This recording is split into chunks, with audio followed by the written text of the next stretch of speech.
Assalamu alaikum wa rahmatullahi wa barakatuhu. How is everyone doing? Alhamdulillah, I'm doing fine. Is the voice echoing still?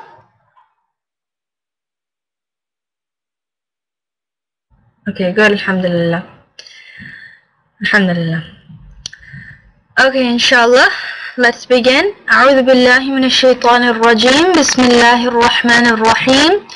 رب اشرح لي صدري ويسر لي أمري واحلل عقدة من لساني يفقه قولي رب زدني علما رب زدني علما رب زدني علما اللهم فقهنا في الدين اللهم فقهنا في الدين اللهم فقهنا في الدين اللهم إنا نسألك الهدى والتقى والعفاف والغنى. Inshallah, let's start off with the recitation of ayah number 7 through 9, inshallah. And then we will go over the rules, inshallah. أعوذ بالله من الشيطان الرجيم.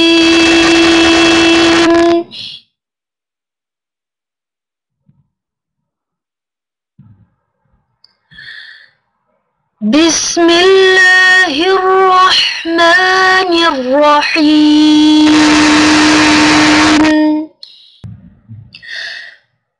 ومن الناس من يقول آمنا بالله وباليوم الآخر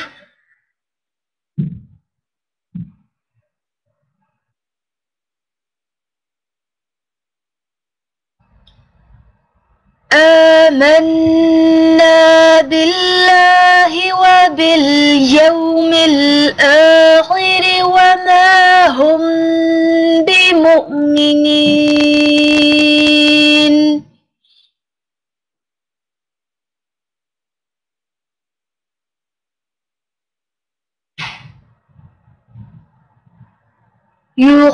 يخادعون الله والذين آمنوا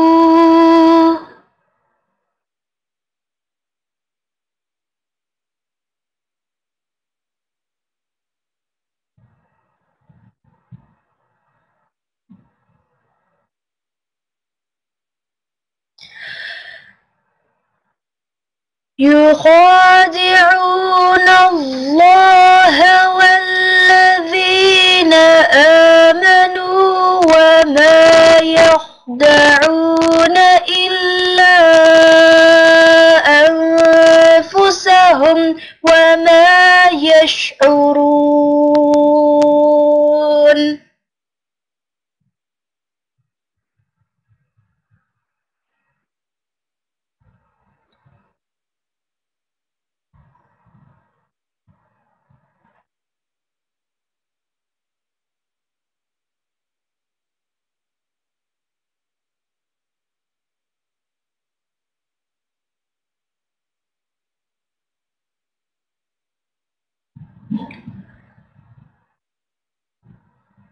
Okay, good job, mashallah. Sorry for all the voice problems, echoing and staticking and everything. Just remember, inna Allah ma'as sabirin. Indeed, Allah subhanahu wa ta'ala is with those who are patient. So, inshallah, bear with me, inshallah. Sorry for not giving enough time in between either, because, I don't know, sometimes it's kind of hard to judge when there's no one actually reciting behind you. Anywho, inshallah, let's continue. Let's do the analysis of the different rules. I know that we did a couple of analysis things for, I think, 6 through 9, oh no, 6 through 8 last time, right? We did 6 through 8 last time for the analysis. And then, inshallah, today we're doing 7 through 9, inshallah. There was especially one thing. No, actually, okay, let me... Okay, so let's do 7 through 9 today, inshallah. Alright, let's begin. أعوذ بالله من الشيطان الرجيم. بسم الله الرحمن الرحيم. ختم الله على قلوبهم. Kha over here, make sure that you have it full mouth, right? Make sure your kha is full mouth, it's heavy mouth. Why did we discuss, or why do we need to make sure that it's a full mouth?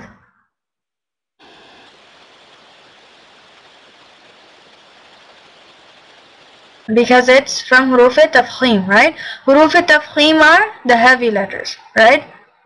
Khussa, daghtin, qiz, right? Those are the letters of huruf tafkhim. So you need to make sure whenever you see any of those letters, you need to make sure you have it full mouth, inshallah. Allah over here, the lam jalalah. Are we gonna do full mouth or not? Yes, we're gonna do full mouth. Yes, good job, mashallah. So make sure that you have a full mouth there. Ala over here, ayn is from the middle of your throat, right? It's from huruf halaqi, it's from the middle of your throat. So make sure you're pronouncing it from those middle muscles. And lam has a alif maqsoora on it. Therefore, we're gonna extend it. How many harakas? 2 harakas, right? Inshallah. So make sure that you extend it 2 harakas. Qulubihim, qaf is from huruf tafkhim, right? So you need to make sure that you have a full mouth there too, right? Tafkhim is full mouth. So make sure you have a full mouth there. I think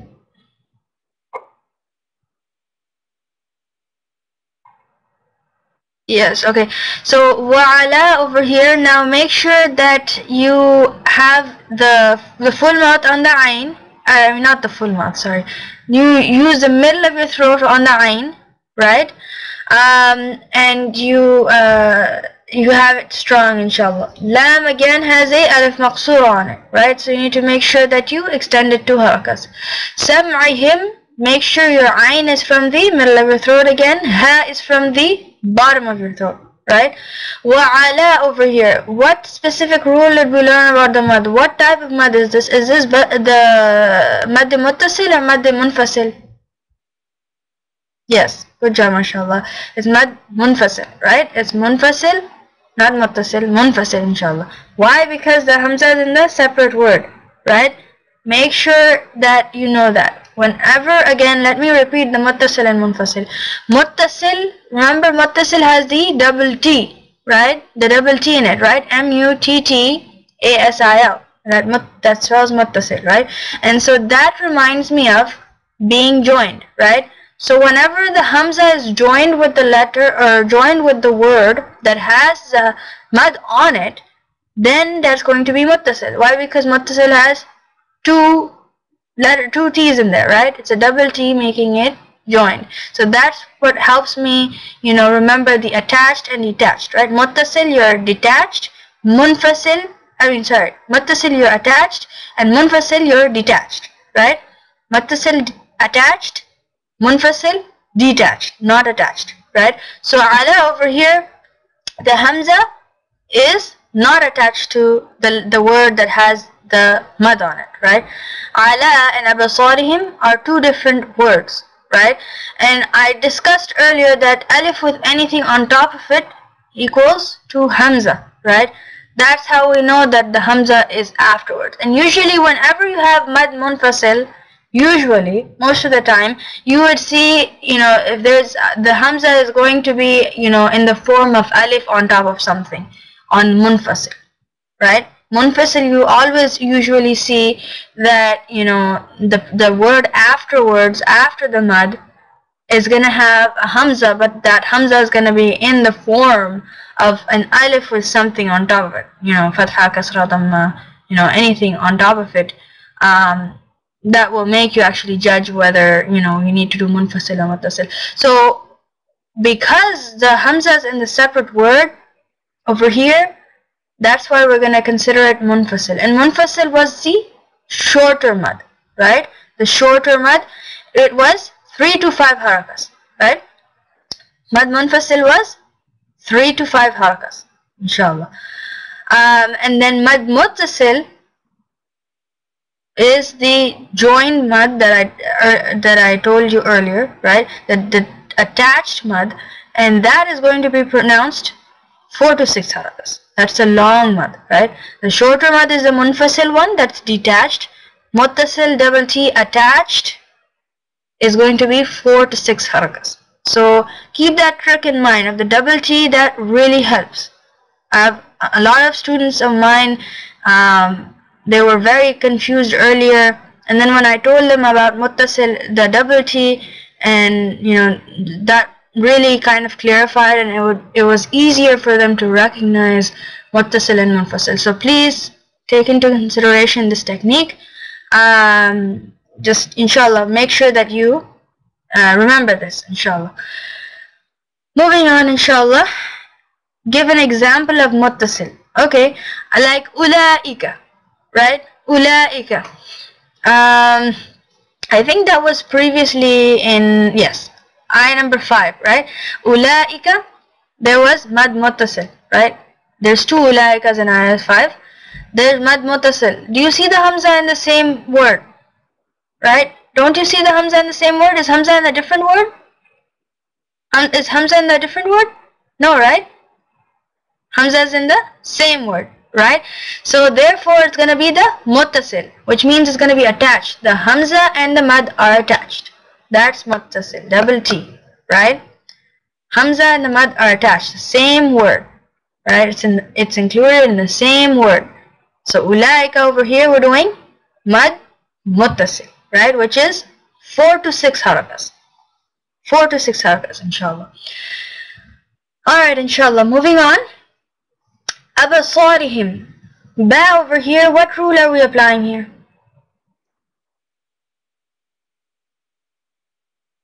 We're doing qalqala, right? Because ba is from hurufi qalqala. Yes, we're bouncing, right? We're bouncing, we're doing the qalqala on the ba. Why? Because ba is from hurufi qalqala, right? Qaf, ta, ba, jim, dal are hurufi qalqala. Hurufi qalqala means the letters that bounce, right? So qaf, ta, ba, jim, dal, qutub-e-jad, right? That is the short abbreviation for all of the letters. Qutub-e-jad, qaf, ta, ba, jim, dal is the hurufi halaqi. Hurufi qalqala, right? So you need to make sure that all of those letters you bounce on them whenever they have a sukoon on them, right? Whenever any of these letters have a sukoon on them, you need to make sure that you bounce, right? So abasarihim, ba has a sukoon on it, so bounce, inshallah. Sad is from hurufi halaq, hurufi tafkhim, I'm sorry, I keep mixing up. Sad is from hurufi tafkhim, right? Tafkhim is the full mouth letters, right? Khussa, daqtin, qiz. Remember that? Remember the abbreviation for the huruf tafkhim? They need to be pronounced full mouth, inshallah. So make sure that you have a full mouth there. Sad also has a alif maqsoora on top of it. How many harakas do we need to extend? 2 harakas. Yes, good job, mashallah. Make sure that you extend 2 harakas there. Ra over here, are we going to make sure, is it going to be full mouth or is it going to be empty mouth?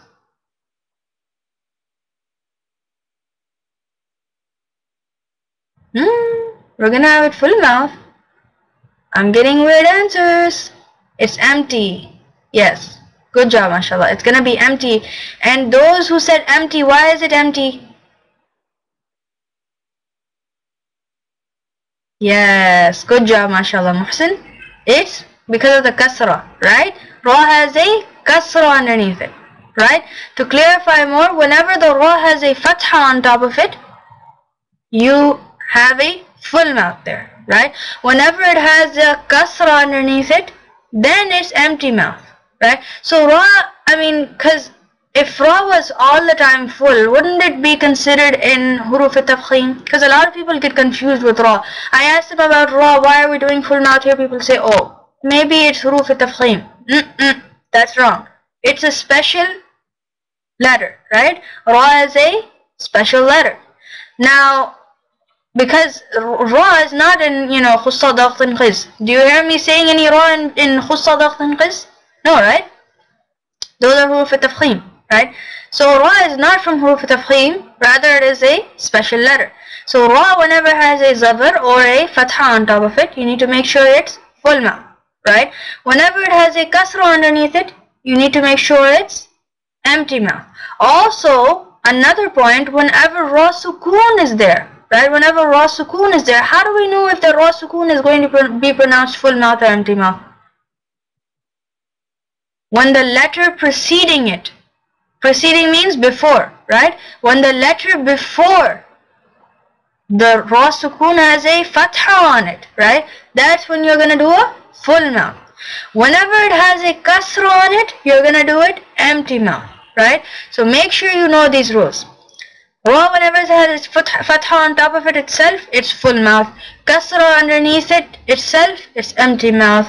Ra Sukoon, whenever it has a Fatha preceding it, right? The letter before it has a Fatha, then you have a full mouth on the Ra Sukoon. Whenever there is a Kasra on the letter that's before the Ra Sukoon, it's going to be empty mouth.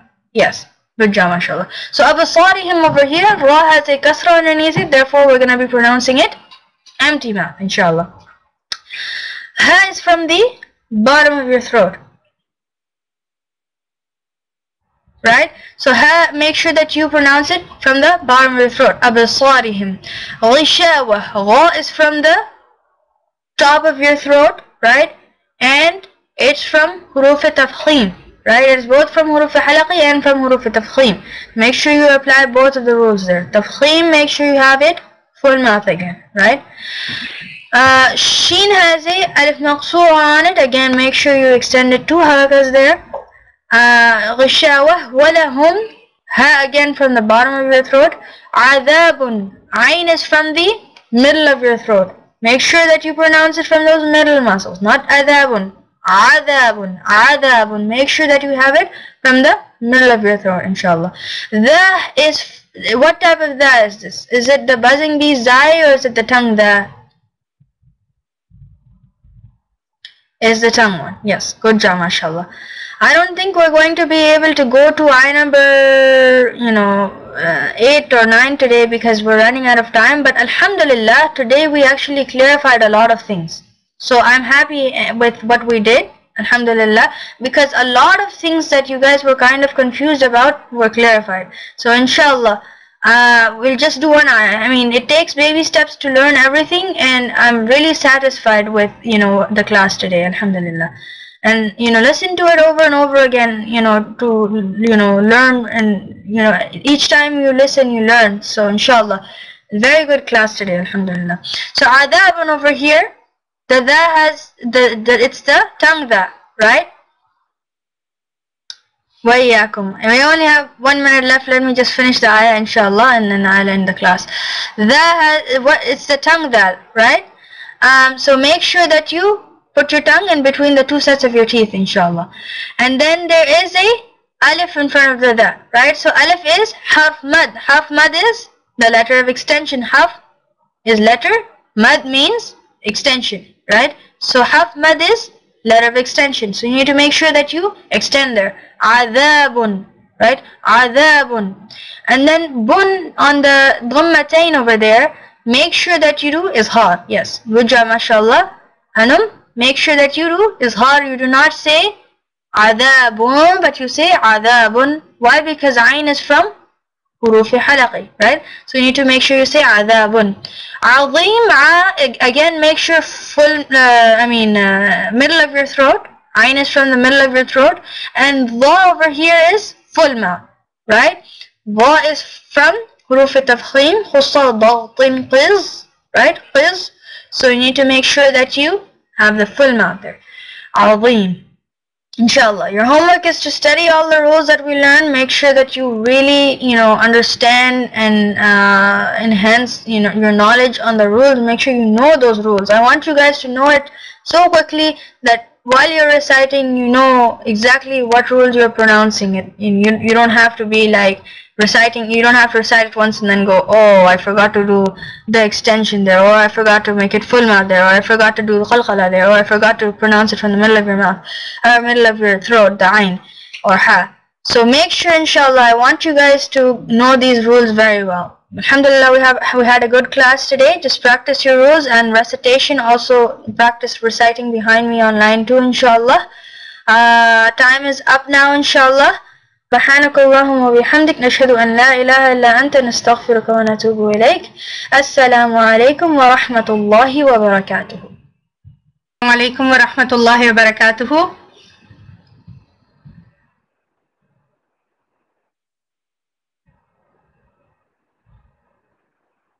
How is everyone doing?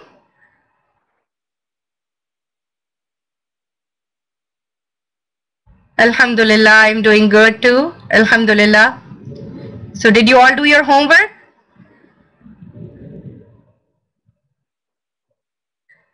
Alhamdulillah. Alhamdulillah. See, the thing is, we need to make sure we strengthen our iman, our belief, our yaqeen towards the akhirah. Right? That was the lesson that we learned last time. Right? Alright. So let's start. نحمده ونصلي على رسوله الكريم أما بعد فأعوذ بالله من الشيطان الرجيم بسم الله الرحمن الرحيم رب اشرح لي صدري ويسر لي أمري واحلل عقدة من لساني يفقه قولي من يهد الله فهو المهتد ومن يضلل فلن تجد له وليا مرشدا اللهم إنا نسألك الهدى والتقى والعفاف والغنى اللهم آتنا أفضل ما تؤتي عبادك الصالحين آمين.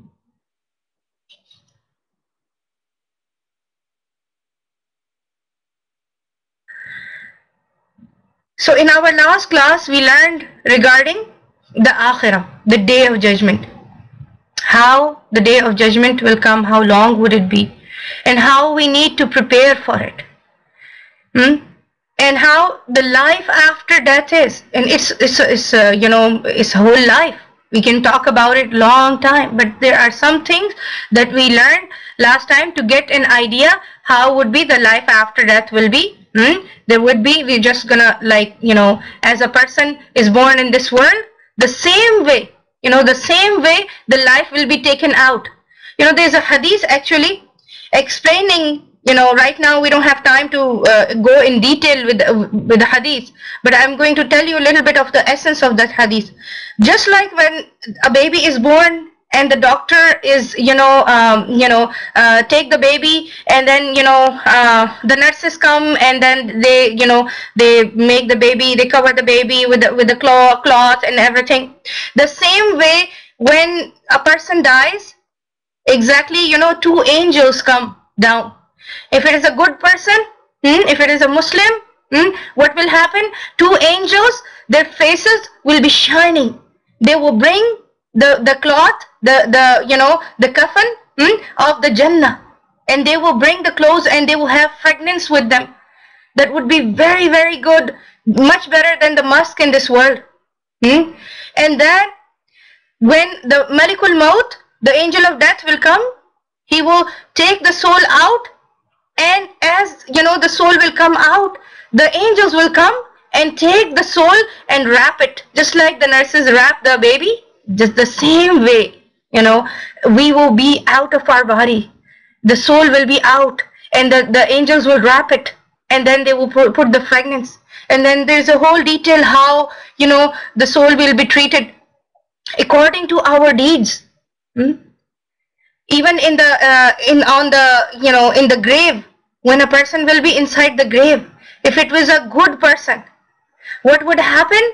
The good deeds of a person will come in form of a person who is very good looking, a person who is, you will feel good with the company, and he will tell that I am your good deeds. But on the other side, what will happen for a person who's a kafir, who's not a Muslim, a person who's not obedient to Allah subhanahu wa ta'ala, a person who deny Allah subhanahu wa ta'ala? What will happen to him? The angel of death will come, but his soul will be taken out very painfully. Just like a person, the animal is being cut down into pieces. the butcher cut the animal into pieces, the same way kind of, the soul will be taken out very painfully. And the angels will come in a scary form. And they will also have a cloth, but it would be very, stinking and really, really rough. So they will take the soul out and then they will wrap it in there. So he will be, sometime when we wear some cloth, some kind of clothes that are not comfortable, they're like, really, they scratch your skin and you don't want to wear it because it really hurts and itch. Yes, you don't want to wear them. And then it will have really bad stink on it too. It will be stinking. And he will be, the soul will be taken up and will be thrown up from the sky. And then, the person even in the grave, what will happen? That, a person really stinking and ugly, the person who died, he will say, I'm really feeling scared of you. Who are you? He will tell that I'm your bad deeds. I'm your bad deeds. So we need to be careful about doing bad deeds. We need to be careful. Whenever shaitan comes and tell us, okay, do something, see something that you're not supposed to see, it's okay, nobody's watching you. Hear something that you're not supposed to hear. You know that Allah subhanahu wa ta'ala doesn't want you to hear that. Hearing something that you don't want to hear. We don't want to be ending up with that kind of, with our bad deeds in such a way in our grave, because nobody would be able to come and help us at that time. If we are speaking something that we are not supposed to speak, we should be careful. A muttaqi person, we are learning about muttaqi. So a muttaqi person is careful. Why? Because he knows وَبِالْآخِرَةِ هُمْ يُقِنُونَ. Then come to the next ayah number 5. أُولَٰئِكَ, those, عَلَىٰ هُدًى مِّن رَبِّهِمْ. Means these are, those are on true guidance. مِّن رَبِّهِمْ, from their Rabb. They are on true guidance from their Rabb. وَأُولَٰئِكَ, and those, هُمُ الْمُفْلِحُونَ. From, they are the ones who are muflihun, successful. Means those, they are those who are successful. The ones who will attain salvation. So, over here we will look into the wordings. Means these people, as we were learning about muttaqeen, who will get the guidance. Again, I will repeat the thing. What did we learn? We prayed in Surah Al-Fatiha that, oh Allah, guide us to the right path. Guide us to the path of those people who got your blessings, who got really good ni'mas from you. So they got successful in this world. They got blessings and ni'mas of Allah subhanahu wa ta'ala in this world, and also, especially in the akhirah. And oh Allah, don't make us from those people who got your anger, because they're going to end up in punishment. And oh Allah, don't make us from those who didn't even know what to do, if it is right or wrong. The people who got Allah's anger are those people who knew what to do, but they still did wrong. And Dhalin are those people who didn't even find out. They didn't even know what to do. So they stayed jahil. They didn't know. And they kept on doing wrong. And they end up where? Again in the punishment. So the thing is, when we asked Allah subhanahu wa ta'ala this thing, Allah subhanahu wa ta'ala told us in Surah Al-Baqarah that this book you can take, there is no doubt in it, right? And it will guide, it will guide who? It will guide to the straight path. To what kind of people? It will guide people who want to go get the blessings of Allah subhanahu wa ta'ala. It will guide muttaqeen. Yes, it will guide muttaqeen, the people who fear. The people who fear. And what do? These people, they believe in ghaib, right? They believe in unseen. They establish the prayer. They spend whatever Allah subhanahu wa ta'ala has given them. They spend it for the sake of Allah. They believe in Quran and the Sunnah. And they believe that there are other books that were revealed before on other messengers also. And they believe 100% about akhirah. They believe that akhirah is coming. They have absolutely no doubt about that the akhirah is coming. And then there is another life that they're going to go in. It's just like, we will die, we will close our eyes in this world, and we'll open our eyes in the other world. Then we'll be able to see the angels. It will be another life starting. And on the day of judgment, forever people in Jahannam will not die because of the pain. But they will be living there eternally. And people in Jannah also will be living there eternally, forever. So what happened? They believe in the day of judgment. And they have a certainty, they have complete 100%. They are 100% sure about akhirah. So Allah subhanahu wa ta'ala is saying those. Those is ulaika. Allah subhanahu wa ta'ala has used ulaika, and it is a plural of dhalika. Remember Allah subhanahu wa ta'ala when we started Surah Al-Baqarah, Allah subhanahu wa ta'ala said dhalika al-kitab la rayba fi. Allah subhanahu wa ta'ala did not say hadha al-kitab. Allah subhanahu wa ta'ala says dhalika al-kitab. What did we learn? One of the reason is to honor the book of Allah subhanahu wa ta'ala. Dhalika is that. To show the high status of the Quran. The same way over here ulaika is used. Those are used, not these. Why these is not used? Why those is used? To show that muttaqeen, those are the people. The muttaqeen are so honorable. The people who fear Allah subhanahu wa ta'ala, they correct their action. They watch what they do.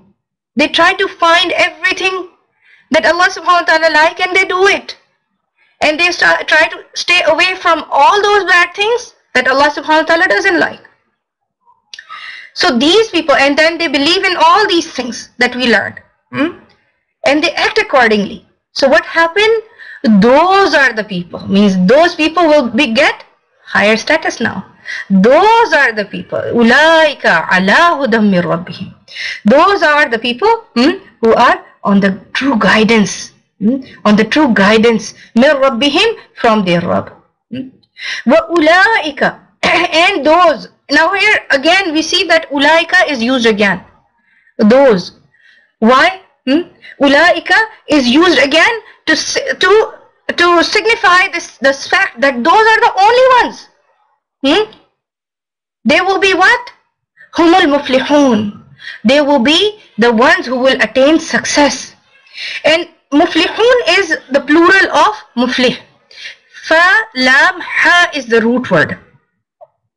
And falah, falaha is, if you see, there are about three meanings if you look into it. Splitting. Falaha means, what is it? Splitting, cutting, to cleft something. Like it is said that, innal hadida bil hadidi yuflihu. The iron is cleft, is cut with the iron. And then also falaha is used for success, complete success. And also another meaning of the falah is what? To last, to remain, to endure, means in the meaning of baqa. So and also we can look into some of the meanings like fallah. Fallah is in Arabic is a farmer. Kind of like the farmer who farms, and they grow things. So what does he do? He actually, put the seed inside, and then the crops, they come. And when the crops come, what happened? He achieves success. And it helps him stay throughout the year. He stays throughout the year.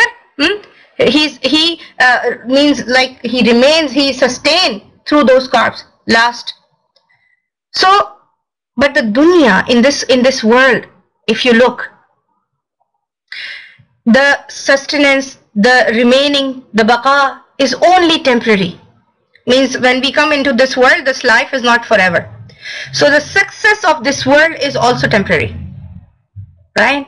A person becomes successful for a little while, and then what happens? Everyone have to die. Whatever we achieve in this world, whatever things we have, they're gonna go away. But the real falah, the real success is what success? The success of a muttaqi. The muttaqi person succeed in the akhirah, that success will be forever. Means if a person goes in Jannah, it will be not like, okay, 1 year, after 1 year you need to get out. No. You cannot, when, for example, if a person rents a house, he pays for 1 month, after 1 month he has to go out, right? But for Jannah, the muttaqi person, he stays cautious. A muttaqi person, he stays cautious in this world. He's careful. And he lives his life carefully. So Allah subhanahu wa ta'ala will give him a Jannah, a place forever. So this is the success that is forever. So those are the people who will stay successful. They will be staying in Jannah forever.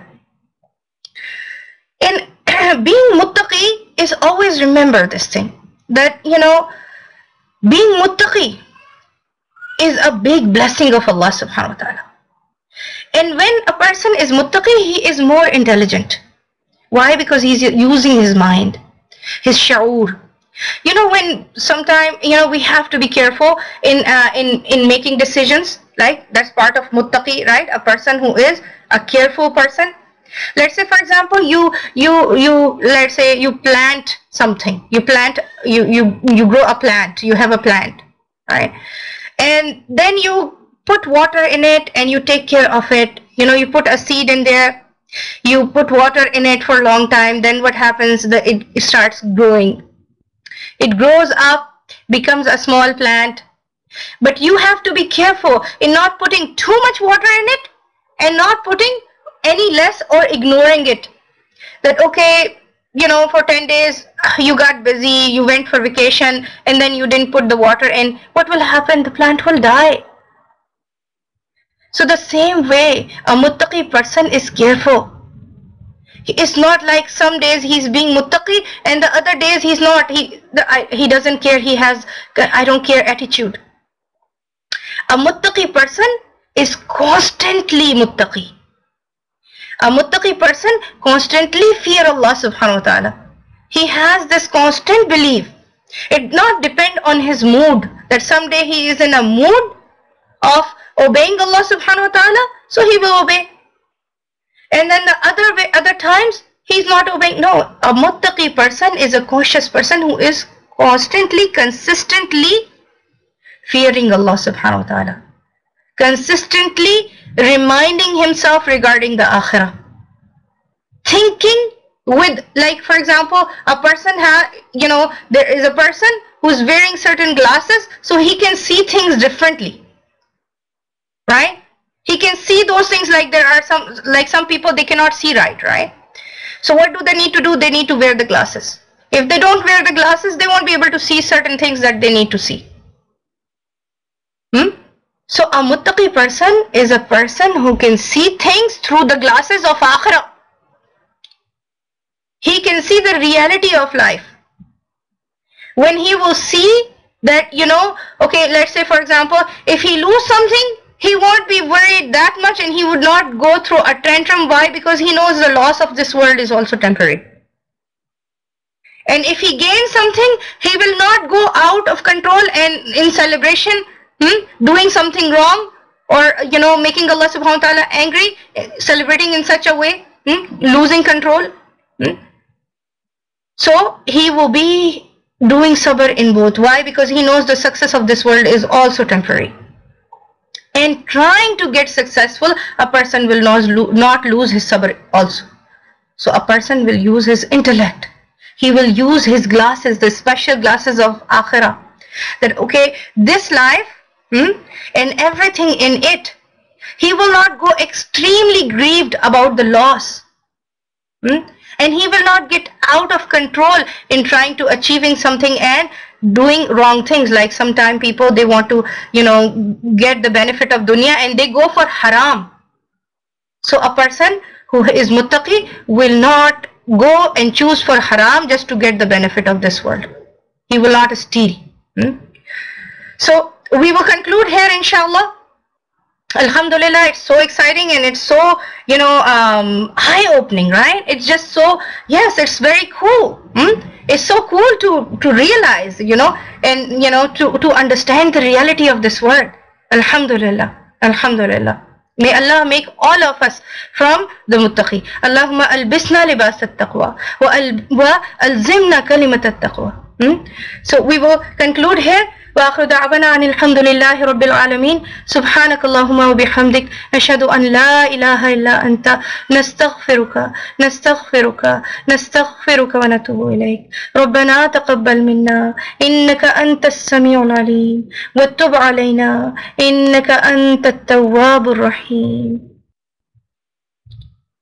Assalamu alaikum wa rahmatullahi wa barakatuhu.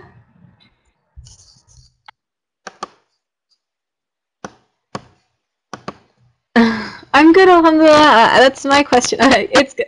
How are you? Yeah. How was your week? How was it since last week? I'm good, alhamdulillah.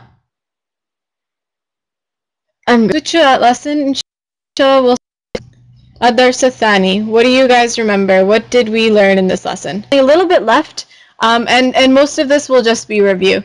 Now that you guys learned this, Anam, we'll see it in the lesson, but it's just this who, just like we had ka, just like we had ki, just like we had, what's the last one that I'm missing? What's the last one?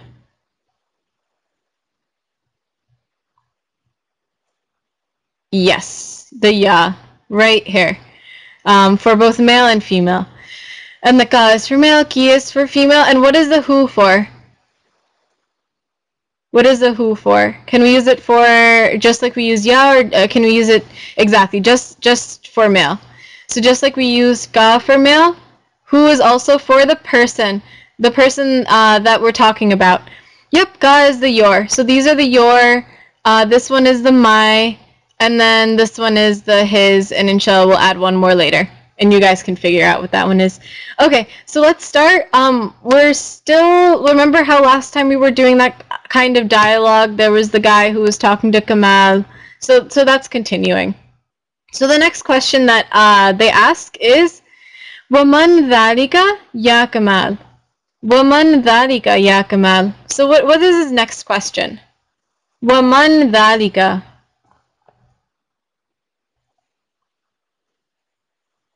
Perfect, yeah, exactly. It's review. Waman and who? Dhalika? Dhalika ya Kamal. Okay, quick question. If he's asking about Dhalika, what can we tell about who he's asking about? What can we tell? Waman Dhalika, not Waman Hadhihi or Waman Tilka. Yeah, he's asking about a male. He's asking about some boy who's, yeah, kind of far away as well.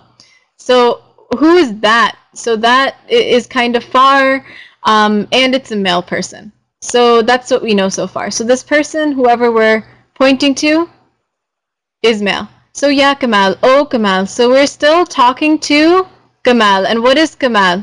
What kind of word is that in this sentence? How are we using it? We're using it as a... Oh, I see the right answer. You're saying Kamal directly, so it's not replacing anything, but it's our. Yes, perfect. I've seen a couple people write it.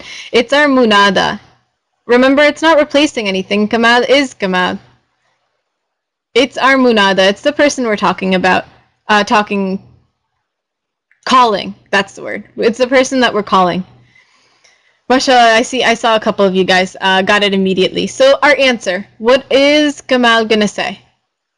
Huwa Sadiqi. Huwa Sadiqi. Ana Munada is the person that we're calling. A damir is a pronoun. A pronoun is something that replaces. So a pronoun can be our replacing words. And our munada, a damir is a pronoun, right? Damir is Arabic for pronoun. And then we have calling words, and we have the munada, who is the person being called. But it doesn't necessarily have to be something that he's replacing. It's the actual person. Okay. Harf nida is the calling word. Yes, exactly, Kinza. Huwa Siddiqui. So yeah, you guys saw that? Huwa Siddiqui. Huwa is, he is, right. He is Siddiqui, my friend. Is Huwa replacing Kamal? Good question, Junaid. What is Huwa replacing? So the person asks, and who is that, oh Kamal? And Kamal responds, he is my friend. So who is this he? What is this he replacing? He is replacing the friend. Perfect. The person who they're talking about. That's, yeah. So that friend. The boy that they're talking about. So Kamal's friend. And right, we haven't read completely on yet, but it's going to be this guy over here. So it's replacing that friend. Remember how he's kind of far away? Because of dhalika, we know he's kind of far away. So he is my friend. And we use he for what kind? What kind of things? What kind of things can he replace? So would that be a pronoun? Exactly, Kinza. Huwa would be a pronoun. It's replacing a male person. Exactly. So this can replace some male thing. I do not see, yeah, sorry, we haven't seen it yet. So right now we've seen huwa in this, and what's the second damir in the sentence? How many can we pick out? What's the second damir? The second one is this ya, exactly. So in this sentence, there's actually two things being replaced. He is my friend. He would be the friend, and inshallah we'll get a name for him. And then my is what? Who is my replacing? Who is this my? Who is this me who's talking? Who's talking? Exactly, Kamal. So this person is Kamal's friend. This person is my friend. Same thing. The friend's name, it's right over here. Inshallah, we'll get to it. And actually, that's going to be the person's next question. Masmuhu. Masmuhu. Oh, that's okay. Inshallah, we'll do a review about that as well. Masmuhu, perfect. Ma is what? And what are we asking about? Masmuhu, what is his name? MashaAllah, 100% of you guys got it. Masmuhu, his name. So, what are the two words that make up ismuhu in Arabic? We know that it means his name. That's the easy part. Ism and who, perfect. So when we put ismun plus who, ismuhu. Is this word indefinite or definite? Masmuhu, what is his name? Is ismuhu definite or indefinite? Perfect. It's going to be definite. It has to be. Because the person is asking, the person's not just asking about anyone's name. The person is asking about his name. This very specific name. And yes, mashallah, Kinza's bringing up the biggest points here. There's no tanween anyway, right? It's not hun. You can't have that. It's not ismun anymore. There's no tanween. It can't be indefinite. Masmuhu, what is his name? So someone's very specific name. Okay, and let's go over, yeah, inshallah, we're about to learn who this friend exactly is. And we have, how many words, inshallah, okay, we'll read it aloud. I should go ahead and ask. So the answer to this question, masmuhu, is ismuhu Williamu. Ismuhu William. Ismuhu William. Yep, Aisha, Ismun is just a name. Ismun is just a name. You can, girls can have a name, boys can have a name. The word itself is male, but that's not relevant. Girls have names, boys have names. Ismuhu William. So yeah, mashallah, this is it's William, right? The English William. Ismuhu, his name. His name. So just like we had in the last sentence, his name, William. I guess we can spell it in English like this. Okay, now I have a question. It's not an Arabic name, exactly. It's not an Arabic name. My question is, what kind of sentence is this? What kind of sentence is this? I want to see if anyone remembers the name of this kind of sentence, whether it's in English or in Arabic. What kind of sentence? This is a tricky question. If mashallah, if you guys get this, this is close. I actually saw the right answer, and mashallah, I'm very impressed. What kind of sentence is this? It's an Arabic sentence, and it's a very specific type of sentence. Mashallah, you guys got it. It's a jumla ismiya. Now, what is that? What does that even mean? So who can tell me what that is in English? Jumla ismiya. It's confusing in Arabic, so who can tell me what that means in English? It's a... I don't see the word I'm looking for. It's a nominal sentence. Perfect. It's a nominal sentence. And Huzaifa, that's actually a better answer because nominal is just one big kind of word. Huzaifa says it's a sentence that starts with a noun. Nominal just means like noun. Nominal means noun. Exactly. That's why I was looking for some kind of explanation. Nominal just sounds like this big word. It's a sentence with the nouns in it. It starts with a noun. It starts with this noun. And do you guys remember the two? Now I know for sure all of you guys know this. What are the two parts of one of these sentences? What are the two parts of this kind of sentence? And you guys know this because we've done this hundreds and hundreds of times. The two parts, part one and part two. Actually, Huzaifa, in English, that's the rule for a sentence, but in Arabic, a nominal sentence, the two parts is a mubtada, so a subject. I'll write both in Arabic and English. And then, okay, so after your subject, what do you have to have? You have to have that news, the predicate. Yes, you guys can say news as well. I think that's an easier term, right? Mubtada and khabar. Some kind of thing about the subject. Some kind of thing that you're saying about that subject. And yes, my next question is going to be in this sentence. Ismuhu William. What are the two components? Which component goes with which part? Ismuhu William. Actually, there's only two words in this, well, three words in the sentence.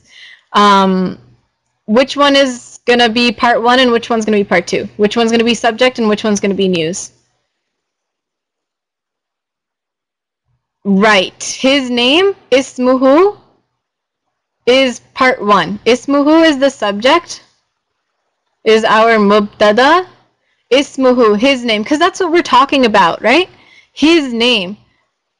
Because the person asks, what is his name? The person is asking about this thing. And so what we're going to be talking about is his name. His name. Ismuhu William. So William is our news. Perfect. Zainab, you got it. William is the news.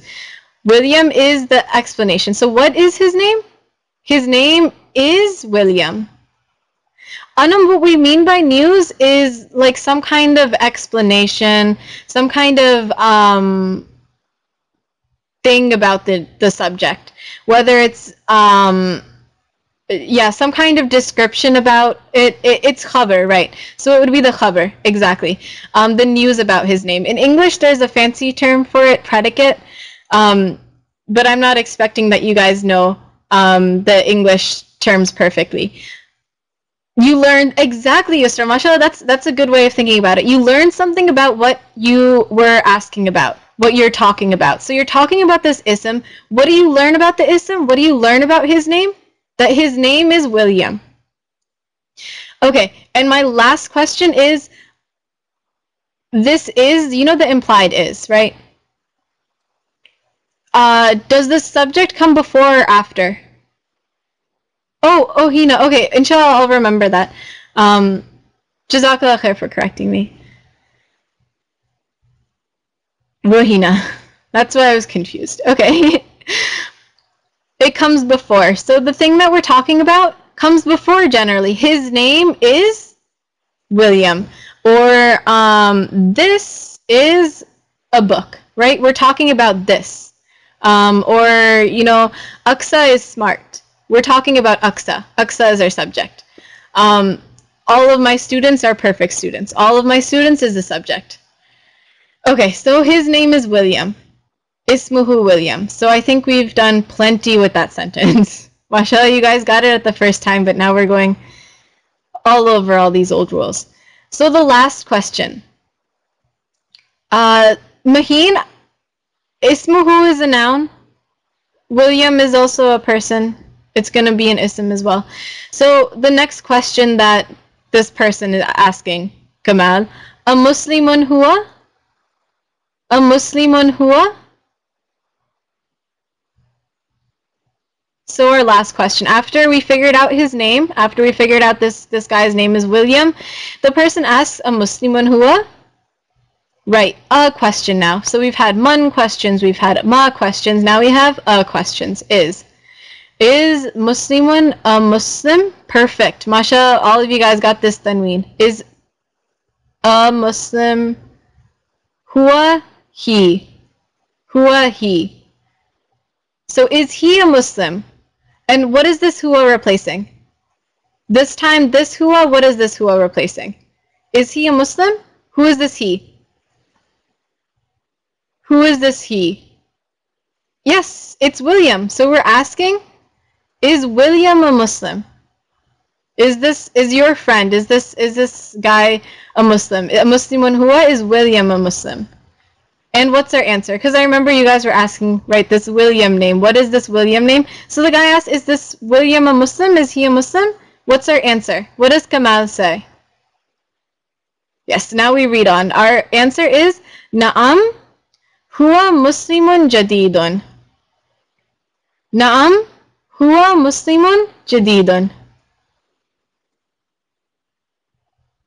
Yes, perfect. Na'am is our answer to an a question. Yes.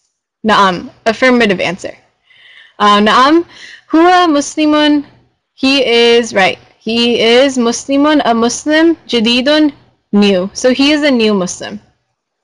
New Muslim. He is a new Muslim. So mashallah, William is a new Muslim. Okay, any questions? Any questions on this lesson? So we went over actually a lot. We went over all of that nominal sentence. And mashallah, right, it's the right choice. So he made that choice to be a Muslim. Huwa Muslimun jadidun. He is a new Muslim. Kinza, inshallah, we won't go through that right now. The story is a true anum. I'm sure there's a William out there who became Muslim, but this is just for practice, right? This is just a scenario in the book. Will the sentence be right without the naam? Yes, Maheen, but it wouldn't be answering the question, right?